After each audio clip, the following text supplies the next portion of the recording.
Bounty hunters.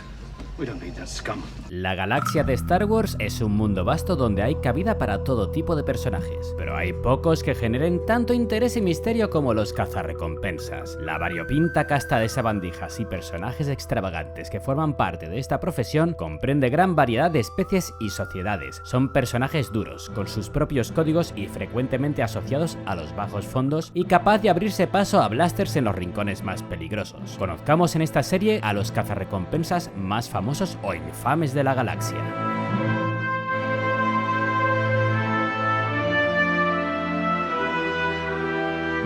Hemos hablado en otros vídeos acerca de qué son los cazarrecompensas y cómo se podían organizar en su propio gremio. Durante la era del Imperio, la profesión del cazarrecompensas vio ciertos cambios y nuevas oportunidades cuando el gremio de cazarrecompensas actuó autorizado por el Imperio y comenzó a recibir encargos oficiales, que tenían cobertura en casi todos los centros de la galaxia. Los trabajos oficializados por los canales imperiales alcanzaban casi todos los centros, exceptuando las zonas controladas por los sindicatos criminales, donde la mayoría de los trabajos eran los que ofrecían los señores del crimen de turno. También existían espacios controlados por las megacorporaciones, con oportunidades muy lucrativas, y en última instancia estaban por supuesto las recompensas locales, publicadas por gobiernos regionales, casas reales, etc. El Imperio solía publicar trabajos de caza de fugitivos dependiendo de la gravedad de la falta que había puesto al individuo a la fuga, y también para ayudar a las fuerzas imperiales o de seguridad locales en aquellos trabajos donde sus recursos no alcanzaban o la naturaleza de la tarea se les escapaba. Además, existían en paralelo los trabajos que publicaba el Buró de Seguridad Imperial, que requería mucha más discreción y habilidad, y se podían dar debido a que el individuo a la caza interfería con el mandato del nuevo orden del emperador, que básicamente era una excusa para perseguir a cualquiera que le molestaba al BSI o al Imperio. Por otro lado, están los encargos de los sindicatos del crimen, que se expandieron y tenían mucha prominencia en el espacio de su influencia. Era raro ver otras recompensas que no fueran ofrecidas por el clan Hutt dentro del espacio Hutt, por ejemplo. Y los trabajos tenían otro espectro que iba más allá de los que podían cubrir los matones habituales del sindicato. Por ejemplo, el caso de Han Solo y Chewbacca, que perdieron un cargamento de especia para Jabba y que fallaron en compensar el coste de la inversión perdida, o simplemente que al Hutt de turno le había molestado como voló una mosca ese día. Podías esperar cualquier cosa de los Hutts, pero pagaban muy bien. ¡Cállese y coja mi dinero! Es muy importante mencionar que durante el reinado del Imperio tuvo lugar además un evento muy importante para la profesión, la conocida como Guerra de los Cazarrecompensas, que dio una vuelta a todos los profesionales cuando el Alba Escarlata, la misteriosa organización criminal del desaparecido Maul y que había heredado Kira, decidió revelarse como un nuevo poder en la galaxia, y para ello su curso de acción fue robar a un Han Solo congelado en carbonita de las manos de Boba Fett, quien lo iba a entregar a Jabba el Hutt y ponerlo a la subasta del mejor postor. El Hutt, creyendo que Fett le había traicionado, puso precio a su cabeza y todos los rivales del clon se le lanzaron al cuello en una carrera por cazar a Fett, recuperar a Solo y conseguir su recompensa.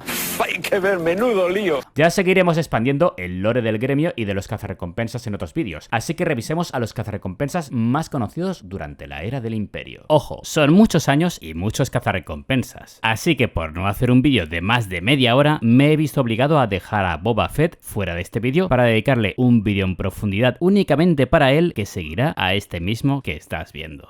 Greedo.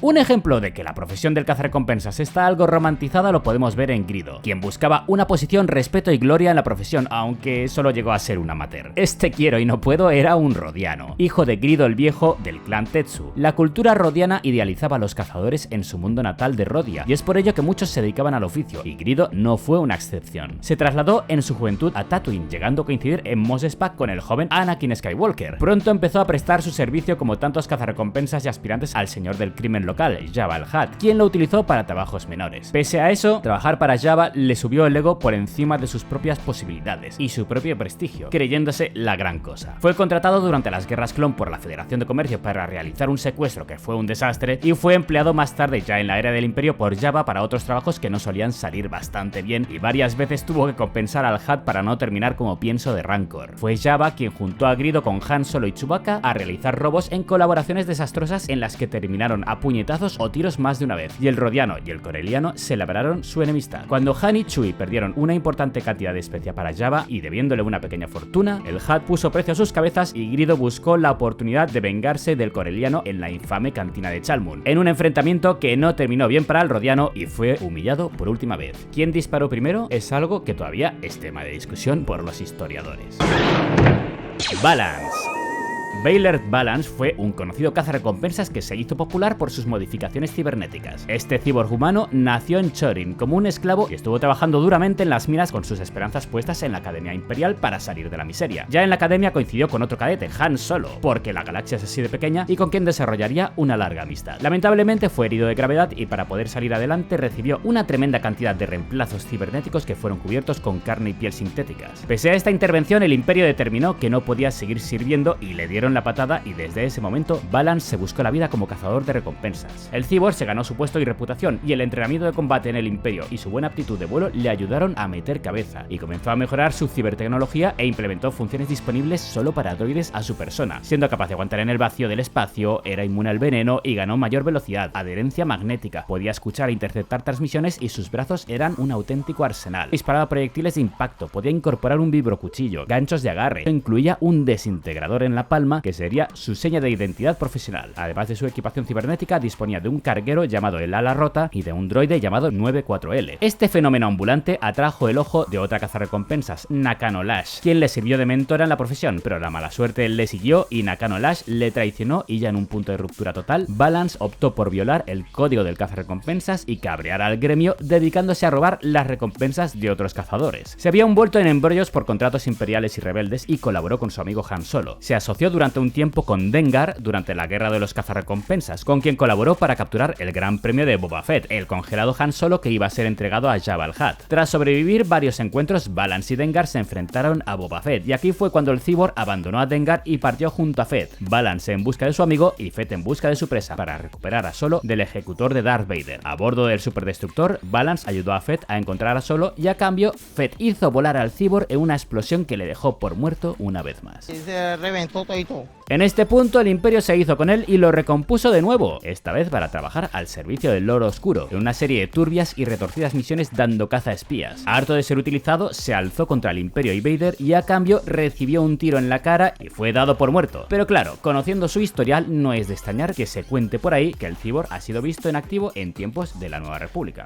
Durge, el temible y poderoso Durge. Este cazarrecompensas era un Gendai, una especie de seres enormes formados por una masa de tentáculos y tendones con una capacidad regenerativa de locos, lo que les ganaba la fama de ser increíblemente difíciles de matar y de ser además muy longevos. Durge era un cazador de recompensas de élite y orgulloso de su dureza. No tenía reparos en exterminar a sus presas y rivales, y destruiría lo que hiciera falta para llegar a su objetivo. Portaba una imponente armadura plateada completa capaz de resistir bien el fuego blaster, y solía ir armado con grandes rifles pesados y boleadoras. Incluso se le ha llegado a ver cargando un cañón E-Web con las manos. No se sabe la edad de Durge, pero dicen las leyendas que su historia podía retroceder incluso a la guerra Jedi Sith un milenio atrás de las guerras clon, en las que sí sabemos que estuvo en activo, aceptando contratos para los separatistas y siendo un auténtico dolor para los clones y sus generales Jedi, donde se ganó la reputación de ser inmortal y generando auténtico terror en los bajos fondos. Siguió en activo durante la era del Imperio, cruzando su camino con la doctora Aphra, lo cual siempre es malas noticias incluso para el Gendai, a quien humilló lanzándolo al vacío del espacio. Era un cazador solitario en su mayor parte, aunque tomó contrato con otros grandes jugadores de la profesión para intentar cazar a Boba Fett, y tenía una tensa rivalidad con Balance. No se sabe qué fue de él más allá de la era del Imperio, pero cuidado, Durge tiene tendencia a desaparecer y reaparecer cuando menos se lo espera. Zuckuss y 4LOM. ¿Qué?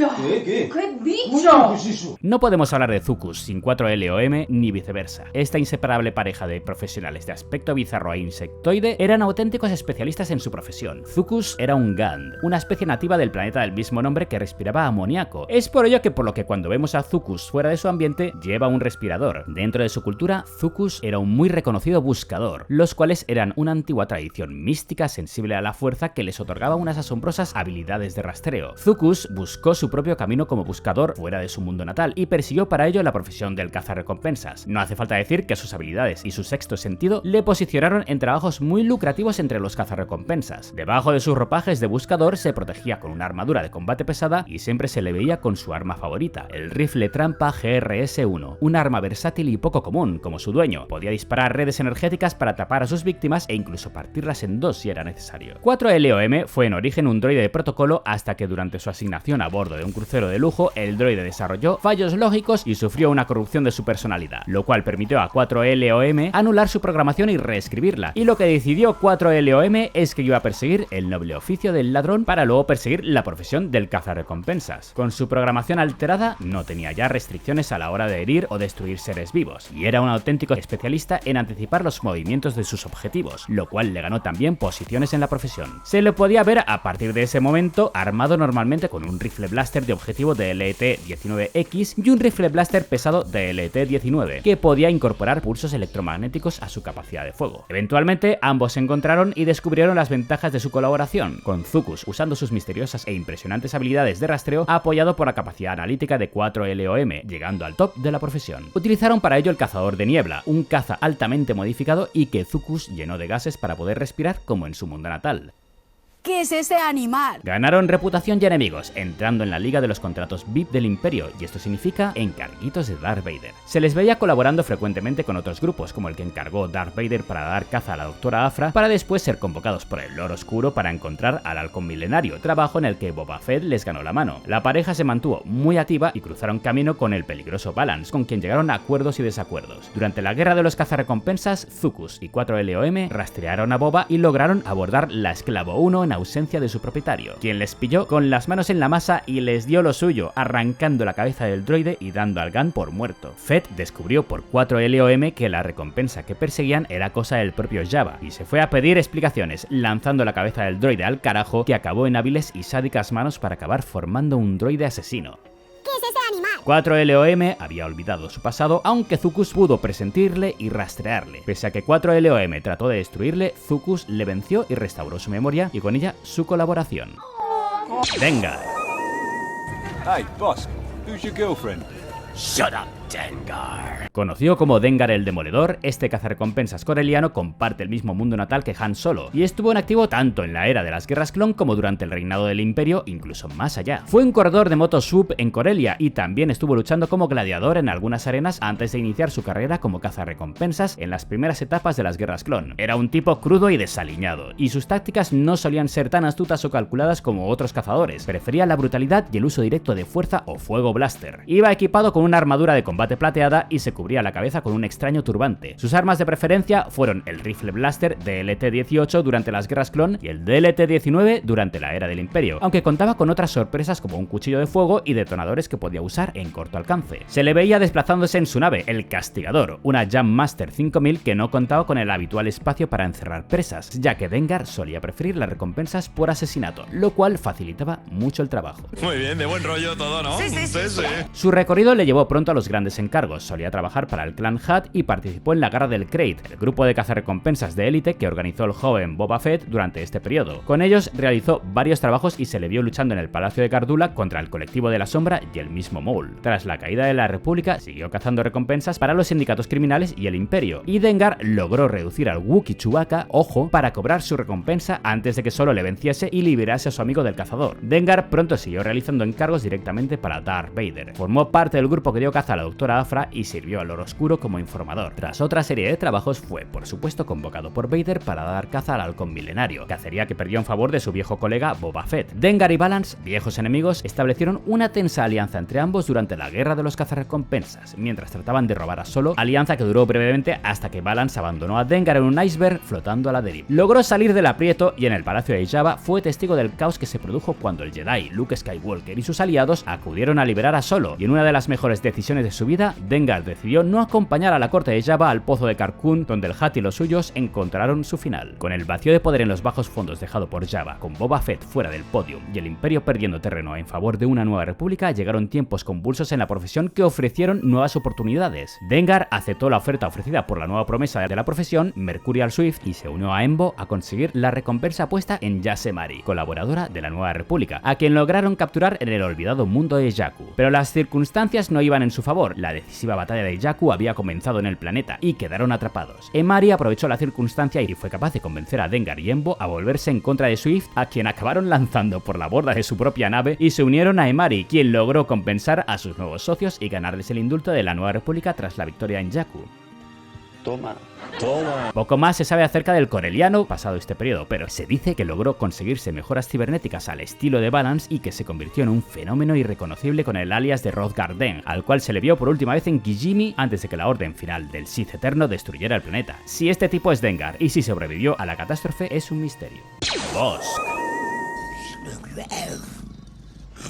El Trandoshano Bosk fue un notorio cazarrecompensas trandoshano con un largo historial. Nacido en Trandosha como Bosk Wasakradosk, Bosk para abreviar, era hijo del famoso cazador de Wookiees y leyenda del gremio Kradosk. Como buen trandoshano, fue el único superviviente de su nidada tras devorar los demás huevos de sus hermanos y heredó de su padre y su sociedad la violenta cultura de la caza trandoshana y el odio hacia los habitantes del vecino mundo de los Wookiees. Por supuesto, siguió la herencia familiar y se ganó su puesto como un eficiente cazarrecompensas, trabajando para muchos señores del crimen y como un eficaz cazador de Wookiees. Era un ferviente devoto de la diosa Scorekeeper, que era quien contaba una especie de puntos divinos que ganaban o perdían los cazadores trandoshanos. Bosk contaba con una temible fuerza y resistencia trandoshanas, el terrible lanzagranadas Blaster que heredó de su padre, un rifle X-45 y diversas armas secundarias, e iba siempre embutido en un simple traje de vuelo amarillo. También disponía de su propia nave, un carguero IT con el nombre de Diente de Perro. Se sabe que llegó a perder varios de sus miembros en sus combates, pero gracias a las capacidades regenerativas de su gente, pudo volver a la caza sin problemas. La carrera de Bosk comenzó a agitarse cuando Jango Fett perdió su cabeza en la arena de Geonosis a manos del Jedi Mace Windu y se iniciaron las guerras clon. El joven hijo de Jango, Boba, se había quedado huérfano y heredado el legado de su padre, y Bosk se unió para ayudar al chaval a forjar su leyenda como cazador de recompensas, comenzando con el intento de vendetta del joven Fett contra Mace Windu, que pasó por derribar un Venator y el secuestro de varios de sus oficiales, lo cual puso a los Jedi a darles caza y Fett y Bosk fueron capturados. Durante el cumplimiento de su condena, Bosk desarrolló un vínculo con el joven clon y en una rara vena de paternalismo trandoshano le protegió y defendió de otros reclusos. Eventualmente, Fett y Bosk fueron liberados aún en tiempos de las guerras clon e hicieron base en Tatooine, donde formaron la Garra del Krayt, atrayendo grandes talentos de la profesión del cazarrecompensas gracias a la reputación de Bosk y al legado de Jango. Tras realizar varios trabajos hacia el final de la guerra, la Garra del Krayt se vio envuelta en el conflicto entre Ventress, el Jedi Quinlan Vos y el Conde Dooku, y fueron contratados para atacar el palacio del Conde en Sereno, misión que los cazadores llevaron adelante con bastante eficacia, pero fueron finalmente rechazados y tuvieron que escapar de las fuerzas Sith. Llegado el fin de la guerra, la Garra del Krayt se disolvió y Bosk volvió a su oficio por su cuenta durante la era del Nuevo Imperio, el cual ofrecía nuevas oportunidades y participó alegremente en la ocupación imperial de Kashyyyk, aplacando las revueltas Wookiees. Tras esto, el Imperio procedió a esclavizar a los desafortunados nativos, y Bosk dedicó varios años cazando muchísimos esclavos Wookiees a la fuga. Está muy mal, muy mal. Sus éxitos se vieron opacados cuando un Wookiee llamado Chewbacca evadió el cautiverio imperial en Mimban junto a un desertor conocido como Han Solo, a quienes trató de capturar en repetidas ocasiones sin éxito. Bosk estuvo con otros cazadores cuando fueron traicionados por Nakano Lash, y tras esto siguió su carrera en solitario. Uno de sus trabajos le llevó a la capital de Lothal, y demostrando una vez más que la galaxia es muy pequeña, Bosk se cruzó con el huérfano Ezra Bridger, quien ayudó al forastero en la labor de su profesión. Tras multitud de encargos, volvió a asociarse a comisión de la doctora Afra en una colaboración imposible con el Wookiee Krasantan el Negro, y más adelante, persiguiendo la recompensa por un elusivo liberador de Wookiees, a Bosk se le cayeron las escamas del culo cuando descubrió que se trataba de su propia hermana de nido. ¿Qué me dices? Quien había sobrevivido a su hermano, había sido criada por Wookiees. ¿Qué me dices? Y trató de forzar a su hermano para que dejara de cazarlos. ¿Qué me dices? Tras estos eventos, acudió a la llamada de Vader para cazar el halcón milenario que perdió en favor de su viejo colega. Sin embargo, Bosk descubrió que Jabba había puesto una recompensa por la cabeza de Fett cuando este perdió a Solo, iniciando la guerra de los cazarrecompensas. El astuto trandoshano se anticipó al saber dónde se iba a producir la subasta por Solo que el Alba Escarlata iba a poner en marcha y emboscó a Fett. Bosk perdió sus piernas en el encuentro y Fett decidió perdonarle la vida y dejarle como advertencia para otros cazadores que pensaran en ir tras él. Tras recuperar sus miembros y su dignidad, Bosk logró capturar brevemente a su némesis Chewbacca hasta que fue liberado por otro rival, Boushh, por quien Leia se estaba haciendo pasar. Acudió al palacio de Jabba y fue testigo del rescate de los amigos rebeldes de Solo y Chewbacca, y de alguna forma logró escapar de la barcaza del Hutt, donde Fett cayó sin ceremonias al pozo de Carkoon. Tras esto y las oportunidades y tensiones que tuvieron lugar tras el vacío de poder, Bosk siguió con su cacería y ganando sus puntos para su diosa trandoshana. IG-88. ¡Muerte a los humanos!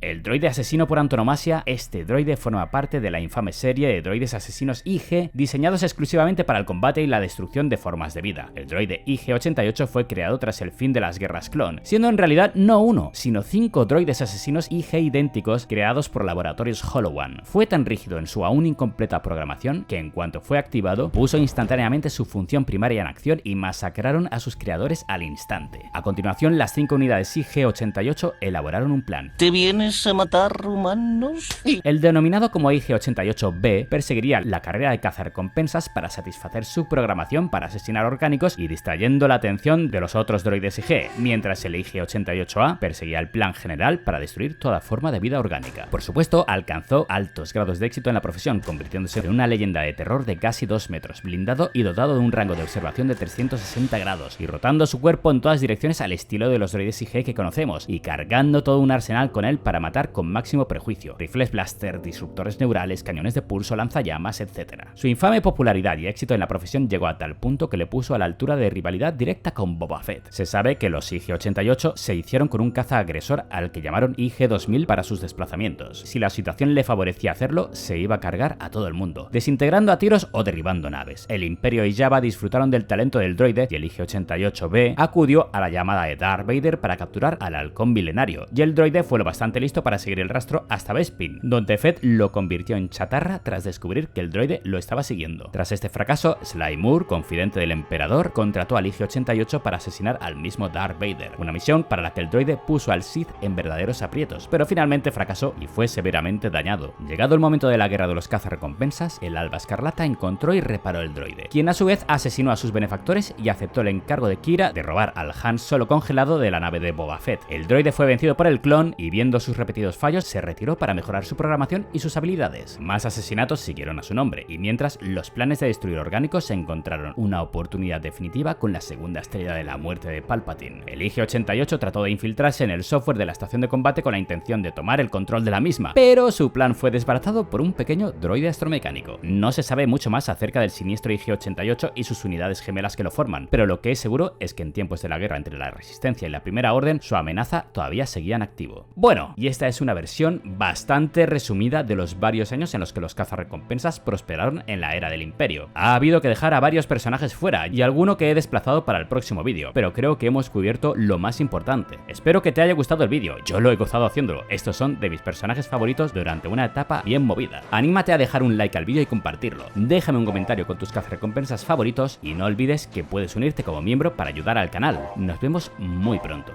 Adiós.